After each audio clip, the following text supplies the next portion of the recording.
Hey, this is Nick Aldis, your favorite GM, former world champion, and friend of K100 despite being on probation. A few years ago, I started Legacy Sports Nutrition to sell high-quality supplements made in the USA to people like me and hopefully people like you. Since we launched, code K100 is the most used promo code at LegacySups.com, which is a testament to the listeners of this show as intelligent people who care about their health and performance with bestsellers like Test X9 Testosterone Booster and our Recovery PM Sleep Aid. I use these products myself, and so does my wife, Hall of Famer Mickie James, as well as a bunch of your favorite wrestlers. Try our stuff now at LegacySups.com. That's LegacySupps.com, and use code K100 for 10% off and to support this podcast. Did you guys get a chance to watch WWE SmackDown from San Jose, California, Yes. the SAP Center? Yes. It was simulcast live on USA Network and Netflix internationally. Do you know that? No. Did you know this was episode 1365 SmackDown? I did know that one. Interesting. They showed a recap of Crown Jewel. They showed Seth Rollins getting beat up by Braun Breaker and Bronson Reed.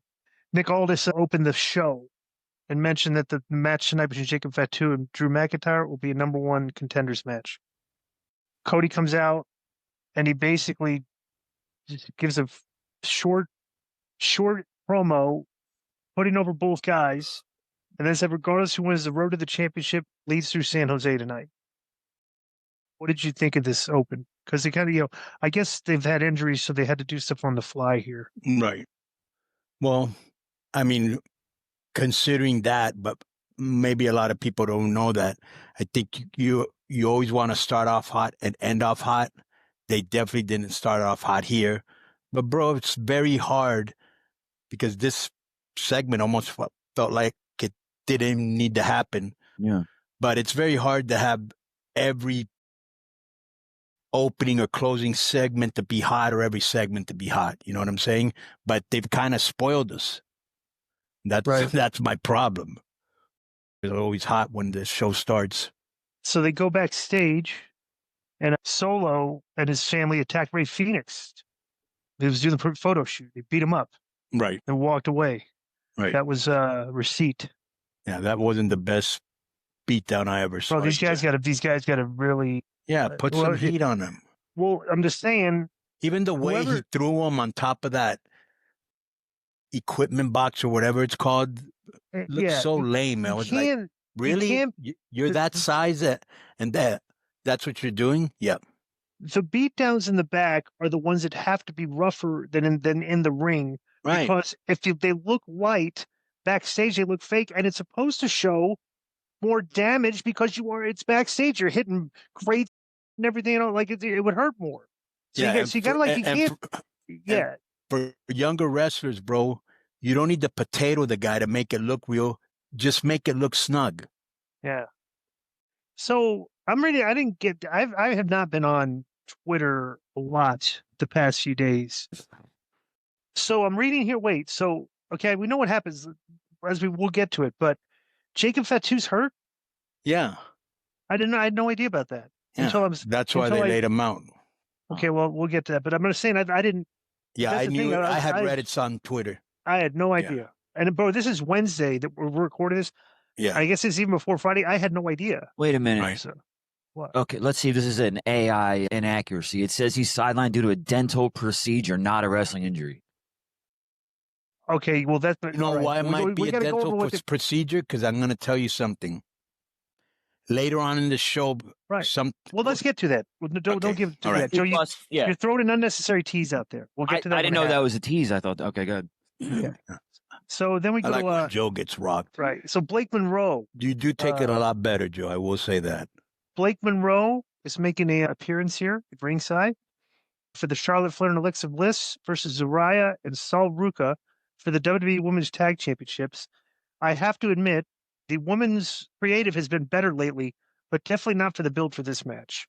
Because all they had was a conversation backstage, and this week they have a match. So, the Charlotte Alexa thing is going to definitely make it more interesting, Di. I think that's probably why you like it more too. Blake Monroe caused a distraction, diverted Ruka's attention, and Flair attacked with a chop block and pulled Ruka back in the ring for figure eight. So Ruka was forced to tap out. So Blake Monroe caused Ruka to lose. Yeah, because they're going to be wrestling, I think, next week on NXT. Okay. So I like the way, I will say this. they kind of looked a little nervous, but once they got their sea legs in, this was a good match because these are two of the better workers. And the Sol Ruca only has like 3 years or something like that in the business, bro. And, they already have her on the main roster. But I like this because they gave a rub to Blake Monroe and Ruca's rivalry on NXT, right? And I think they're going to be at Halloween Havoc. That's what it is. They're going to be at Halloween Havoc. And when they were working over Bliss, Sol Ruca and Zaria, when they were working on Bliss, they looked good as a tag team. What else do I remember? It's like they know how to work. Right. Yeah, right. Yeah. What I didn't like, the only thing I didn't like is that, and they were wrestling Charlotte Flair and Alexa, and they know everybody's looking at them, so they did a good job. But the thing I didn't like is when Monroe distracted Ruca, even though storyline, it makes sense. I just feel the dreaded distraction is overdone, Once a show, maybe twice a show, fairly spaced apart. But let's see on this show how many other distractions there are. Hopefully no more. I want to bring you up something here. This is interesting. Okay. So Tiffany Stratton got kind of, she's elevated herself from the time she started very quickly. Right. Right. And you said Sol Ruca has only been in there 3 years. Right. Let me read you a couple things here. So I went and looked. What is Sol Ruca's background before professional wrestling? I think a gymnast. Yes. Gymnastics and acrobatics. Right. Tiffany Stratton. Gymnastics and acrobatics. Oh, I thought she was in the bodybuilding. Okay. No. Elite level gymnastics, specializing in trampoline and tumbling. She competed on the U.S. national team. Tiffany Stratton did. Okay.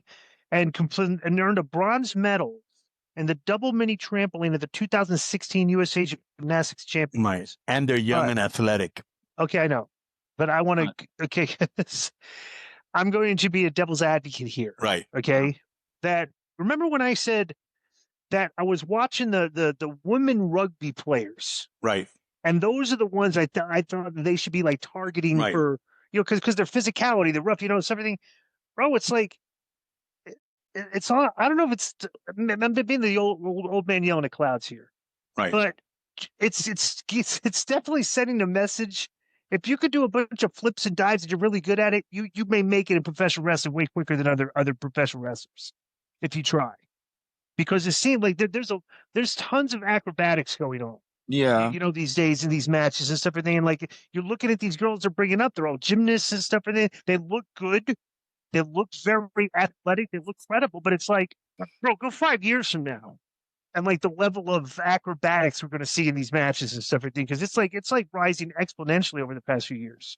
Like the girls are doing it, and some of them. This is kind of funny, You know how many of these girls try to be athletic, and they look kind of clumsy out there, like they're not fast enough to do the moves, they're not strong enough to jump as far and everything.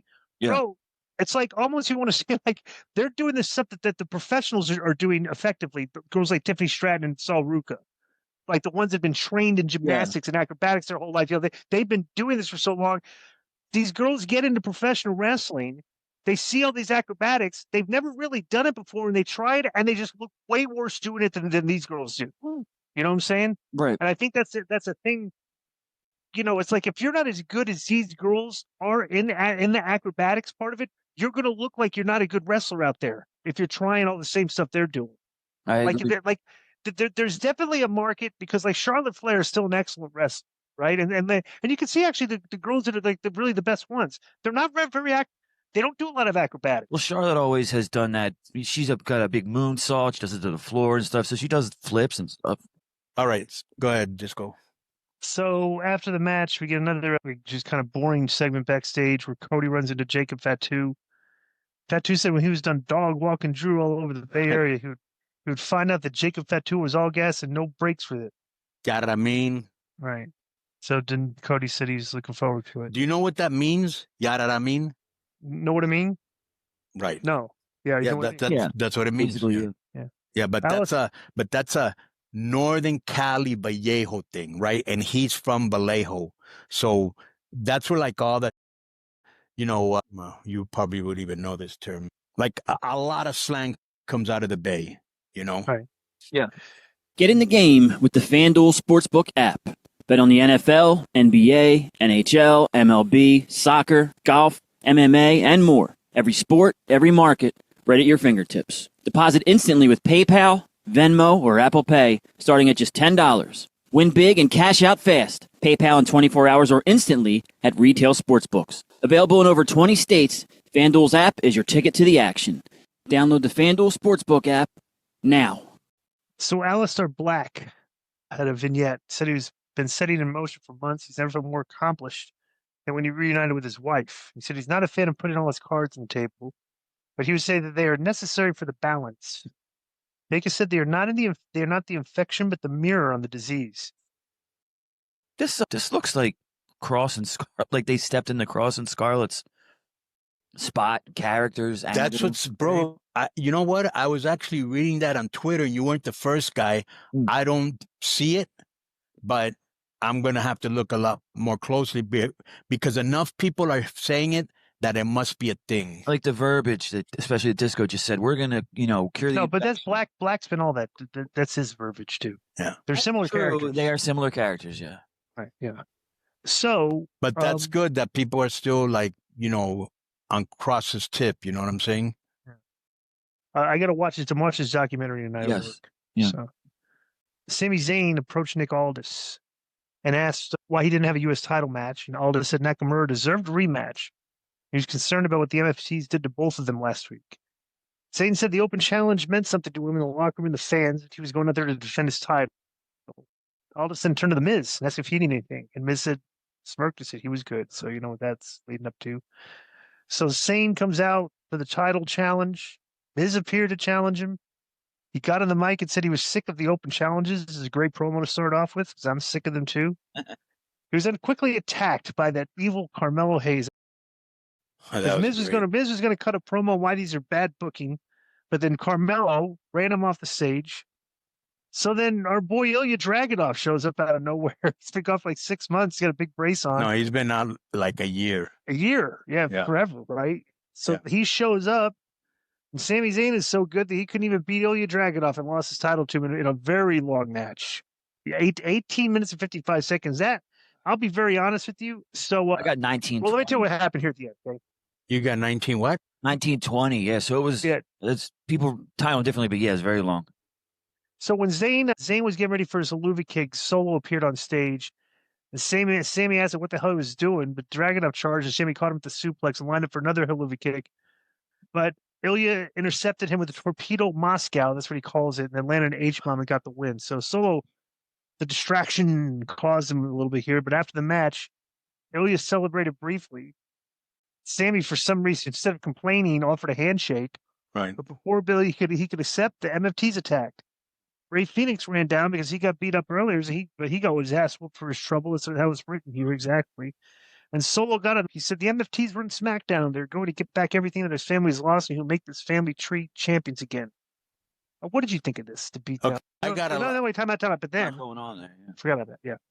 Then the lights went out. Right. And guess what? Our boys, the Wyatt Six, appeared on the screen. Right. They said, "Seek and you shall find." Then they appeared on the apron, and they got in the ring to confront him like the last week, and then Solo and then bailed out again. So. Okay. So I got a lot to say about this. All right. It's a lot of stuff going on here. Yeah. First of all, I knew the style of this match, which I love, and they had an excellent match. You know how you always say, hey, rate the matches 1 through 5.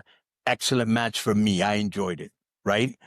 He got a strong reaction from the fans, so they haven't forgotten about him. I don't know why you would bring back a guy that hasn't wrestled in a year and has a knee brace on to beat your champion. But in a way, it gives him an instant rub, and that's what they wanted, And who better than Sami Zayn? I thought this match was great, and I thought Dragunov looked great, and I thought Zayn looked great. Every match he's been in since this challenge started, I've had him in my top 5. Let me give you the take of Jake Barnett, who was the contributor for this on ProWrestling.net. That was an excellent match from Ilja and Sami. Hopefully they keep the open challenge going because it's been one of the segments you can look forward to week on SmackDown. Yeah, I wouldn't mind that. Really? All right. Yeah, I know you don't like it, but I wouldn't mind it. The jury is out on whether Because you basically got a must-see match. The match with Phoenix, the match with I could give. Yeah, because you don't like that style. I understand. Right. No, I don't care. It's a style. Yeah. I just don't like a match with no storyline behind it. Sometimes it doesn't have to be a storyline. It's a challenge. Right. That's kind of like the story. I challenge anybody, okay? Who's going to be the next guy?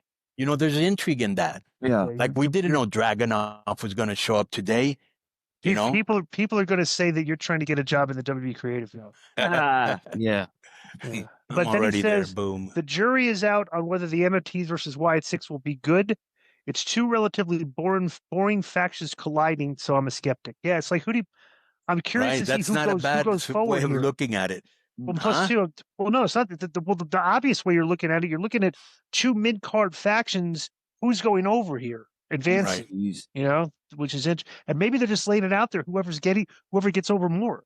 Because remember the last time, I think Solo's cruise over more. I think Solo is the one that's actually over. Yeah. I don't think any of the other guys are over.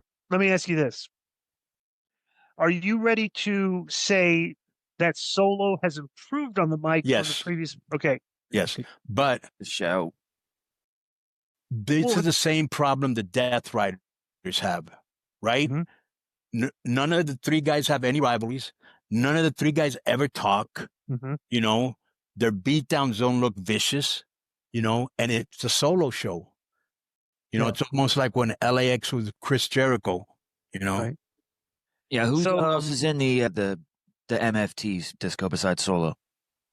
You don't know? You don't know? No, I'm seeing if you guys know. Like, can you? Of course we know. Of course we can. Taya Tonga, JC Mateo, Tonga Loa. Yeah. Good. And they look like a starting five of the Hawaii University Rainbows basketball team. Right, bro. They should be killing people. Because, bro, everybody knows in football that Samoans are very athletic, right? Yeah. Yes. Even when they're big guys. Okay? Joe, I'm going to put you to work here. Uh-oh.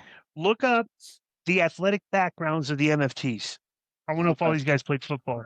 I can tell you one. If this gimmick doesn't work, they should do a football gimmick and all be like the Doomsday Defense. Right. Like the purple people leaders. Like a bunch of I'll give you a great name. You ready? Yeah. You ready? Steel Curtain. Steel Curtain, right? Yeah. That was a great name and they were badass. Yeah. But what were we talking? Oh, so I'll give you the background of one guy. Because believe it or not, I did a tryout like 12 or 15 years ago in San Jose, right? Mm-hmm. And guess who well, you'll never guess. My finalists were Willie Mack and Jeff Cobb. Yeah. Which is JC Mateo. And look. Well, I told you about Jeff Cobb, right?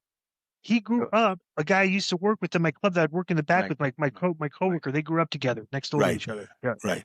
Yeah. So his background is, because I asked him that day, I go, what's your background? I go, you got a great pedigree.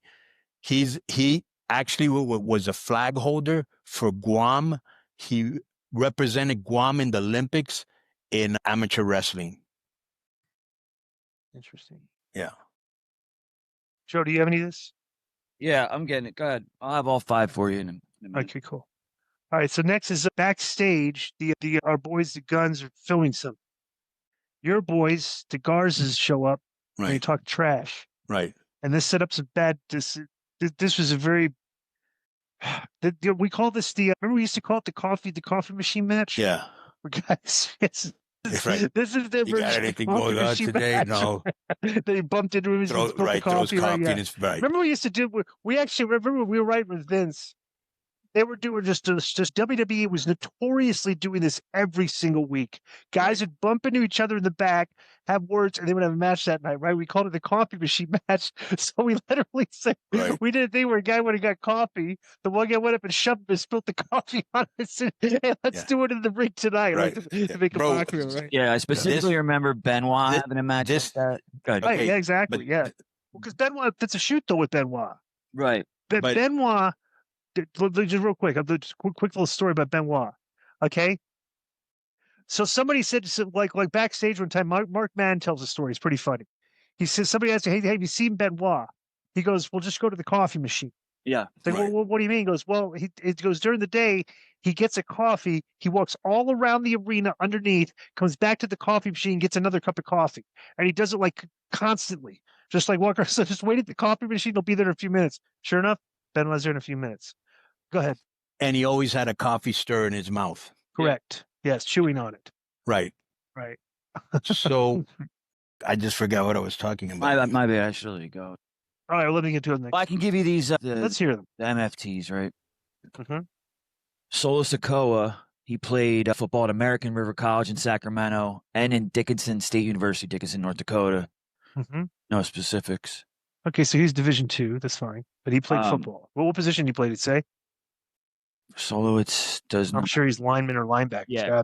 Not specific, though. The kid, Hikaloa, what do they call him now? Tala, yeah. So he played basketball as a center.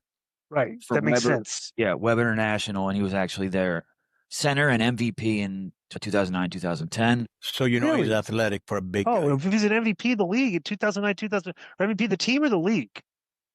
His team. Okay, all right, what else? Jeff Cobb. He was a wrestler. Yeah. So I don't know that it doesn't. Yeah, I don't think he's amateur wrestling. But he went to the Summer Olympics and all that. Yeah. Yeah, amateur wrestling passed for Jeff. Right. Tama, he was a football player. Right. Also stationed at the Air Force Base for 6 years. He was a mechanic, but he also played football for the UTEP Miners. Oh, really? Yeah. Wow. He played for Division. Okay. All right. Who else? And then after that, that's when he got trained. He went to the Dudley School. Interesting. And then Tongaloa, the last one, he was defensive end for University of Texas. Really? Yes, sir. Dude, Repeat that? Again, these guys, all of them play college sports. Yeah, he was a DE for the University of Texas, defensive end. I mean, dude, for University of Texas? Yeah. You know what's funny he was too? Badass. It's like, think about this now, right? Look at those guys' pedigrees. Look at like Tiffany Stratton, Saul Ruka. I'd be interested. I'm going to do a dive on this tonight. I want to know how many people that are in the WWE right now that do not have an athletic background, like that played at college, or like something, or they're just like in. Because dude, you could tell a lot of these wrestlers today, like indie guys, they're just nerds that started wrestling. Yeah, started. Didn't have a. Started at 15. There's a lot of that. Right. And I'm one of the message here is that people say, why are they recruiting that? It's like, well, because athletes look better, and they're probably so I don't know. Very interesting though on those guys. Right, and they're already previously trained.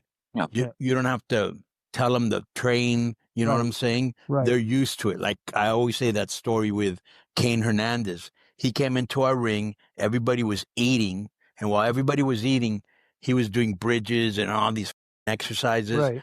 And you would think that they would see him. Overlap. They could see him from where they were eating. Mm-hmm. Right. And you could That's think. a question. What did Ed? How old was Eddie when he started? Eddie, he's probably 15. Very young, right? Yeah. Yeah. Okay. Yeah. So there's a difference. Some guy, like I was saying, there's a lot of good Mexican athletes, right? But I'm just wondering if they start like Ray started wrestling way, he was he probably almost all of them, bro. Yeah. Here's the thing, just so you know, almost all of them quit school. That's why they don't have a good education, or they don't know how to save their money. They just know how to spend it on strippers, gaudy jewelry, which I spent money on gaudy jewelry at one time. A badass car and drinking, right? And they don't have, and so they're, they leave at 15. They're ignorant, a lot of them. You know what I'm saying? And I'm not saying that in a bad way. Right. Yeah, but Eddie grew up with his mom and his dad, and he was like a mama's boy, and they and he went to school. He finished high school. Even while he was wrestling, he finished high school. His parents were like, "Yeah, you got." He played sports in high school. He was a wrestler. Oh, just wrestled. Yeah. Because I was saying, you watch Eddie's athletic skill set. He would have been a very good strong safety or or defensive player in football. You know, 'cause he's got like that tenacity and that aggression, like to, you know. So, all right. So Tiffany Stratton was backstage and said one loss wouldn't derail her career, like Bill Goldberg. She didn't say that, but Bill Goldberg thought one loss would derail his career. That was pretty funny. Kiana James walked up and said Tiffany's loss is why she advertised her services to Stephanie Vacker, not to her. Tiffany said she represents people she doesn't have because she doesn't have it. Kiana said she can get the job done in the ring, and Stratton said she should prove in the ring next week. James accepted. So our girl Kiana James is working her way up the card here. I think she's done very well. Has Kiana James had a negative segment yet? Yes, she's done good. You talked already about the Motor Machine Guns. No, we're going next. This right now. Oh yeah, so then they have, but you had talked about them when they were backstage, right? So then they have the match, and the Motor City Machine Guns win in 9 minutes and 23 seconds. Right. What'd you think of this? Okay, so I saw this match because I liked both teams, and I knew they would have a great match, and they didn't have a great match. They had a good match. And I don't know if you remember when the Machine Guns when it first came in, the Garzas were their opponents. Right. What was I going to tell you? And, bro, they needed a victory. Motor City Machine Gun never wins, never beats anything. And it's so weird, bro, because they gave the Garzas a lot of the match, right? Mm-hmm. And on commentary, they were telling him, they were saying, they kept bringing up the success of, like, those Garzas in AAA, like, not subtly, you know what I'm saying? Right. They were really putting them over. So I don't know if they're going to do something big in AAA or something big in WWE. Right. All right. So next was what happened here? Next backstage, Fraxium are backstage, and they argued about when to make the run for the tag team titles. The DIY walked up and said that they had spent the last few months biding their time while the Street Profits proved that they are who they thought they were. And the Wyatts treat every week like it's Halloween. Then DIY made fun of Axion's mask, and he told them they could meet in the ring.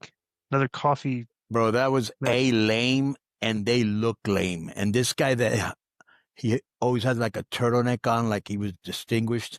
They got a little bit of heat with me. So then they go backstage, and Fatu's music hit for the main event. Right. But they cut backstage where he found where his teeth and blood are on the floor next to him. So that's what I wanted to bring up. See how he said the dental thing? Yeah, right, exactly. Yeah. Yeah.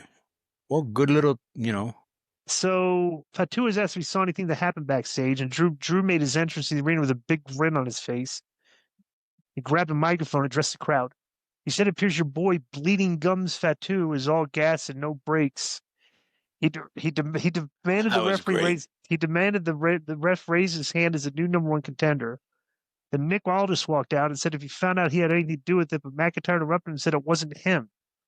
Then McIntyre begged Aldis to say that he wasn't working for corporate Cody.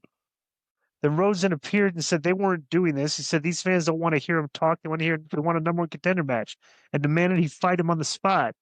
Then they started to brawl. The officials called for a bell, and they just fought. The commentary team determined this was a title match. Agreed they didn't know. McIntyre landed a future shock DDT for 2 count. And he was beating him up for a bit. Then Rhodes started a comeback. Then McIntyre rolled the apron, and Rhodes attempted to dive, but got cut off with a forearm. And McIntyre threw Rhodes into the timekeeper's area. But as McIntyre approached, Cody decked him with the world title, and they rang for a DQ. Then Cody cleared up the announce table and prepared to perform a crossroads, but officials arrived to break up the fight. And Rhodes climbed to the top and dove onto McIntyre, and they gathered the officials, and he stood tall to close the show. I have read that people on the internet like this show a lot. I didn't. What do you think of the match? This is just a brawl. It was kind of corny. It's weird. I don't know. Did this seem like a little? Did this show seem like a show that you did on the fly because you had injuries to deal with? Well, which is exactly what it was. Right. Because like I don't know. But you didn't like their brawl. You know what I'm saying? Well, so no, that it's fine. has Yeah, nothing to do. It was fine. So okay. It was 6 minutes. It was fine. But it's like if this brawl for 6 minutes was the main event, the closing segment on the show, I didn't. It's like right. I didn't like this story. Isn't like he attacked him before the bell, no match. Cody got mad. They brawled. So I got a question for Joe. Joe, Yes. is Cody Rhodes supposed to be fighting Drew McIntyre for his title? They're going to settle that. Maybe in Halloween Havoc or no? I don't know. Are they wrestling there? Drew and Cody is Saturday night's main event. For the title? Yes. Okay. So my thinking was, what if he loses the title to Drew McIntyre? Bro, you can't keep beating this guy. You know, if they don't give it to him, I'm going to riot. I mean, he's always time. Yeah. And then we find out that he's the one that attacked Fatu. Yeah, especially because he probably gave him the big kicked him in the mouth, you know. Wait, who's the one that attacked Fatu? Cody. Interesting. That's why I'm confused. Punk versus Usos. No, I'm assuming it was the MFTs are the ones that would have attacked him. Yeah, that could be attacking everybody. that could be yeah. Well, it could have been Drew because Drew knocked him out of Of course it could have, but he denied that this was, you know. Well, he denied it when he was asked. Yeah. Right. The fact you think he would admit it. The fact that he was Cody, you know, that they like Cody was so mad that he decided to fight him, you know, makes me think Drew didn't do it. I don't know. I don't know. And Rhodes is one of the best, if not the best, in that company, and Sammy's right behind him. Of firing up. And bro, you can only imagine how many great wrestlers he saw firing up when he was young or his dad showed him tapes. You know, that's so important for a baby face. Right. You know, like you said, you can tell something was off because of, you know, the injury to Fatu. Right. But we did have, I thought the Dragunov match was good. And the women's match was better than I expected, but not a great show. Yeah, I mean, they're doing things on the fly. It doesn't seem like there's like a lot of teeth to these angles. You know, you got the MFTs beating everybody up, but then the Y6, you know, people bumping into each other in the back and challenging to matches. You know, but I don't know. It seems like they're doing a rut creatively, obviously. So the show to me was like, yeah. But everybody liked it because if you like good matches, watch the Ilya match because again, everybody and their mother's talking about how good it was. So it was good. Yeah. But that's like people that like long matches. So there was like, you know what I'm saying? It's like shows like that, you're going to find people putting it over huge because there was a good match. Right. You know, like there's that. I'm sure a lot of people just watch highlights. Right. You know, and the highlights are great. So that's been our SmackDown review. Yo, what's up? I just want to thank you guys for watching this clip. Don't forget to hit the like button, leave a comment, and subscribe. And join our YouTube membership for hours and hours of exclusive, unedited, uncensored content. And being a member will help you get involved in our upcoming live streams. Thank you for your support. Thank you for riding with us. I know you got a lot of other podcast choices, be it wrestling or other ones. And thank you for picking us. Boom.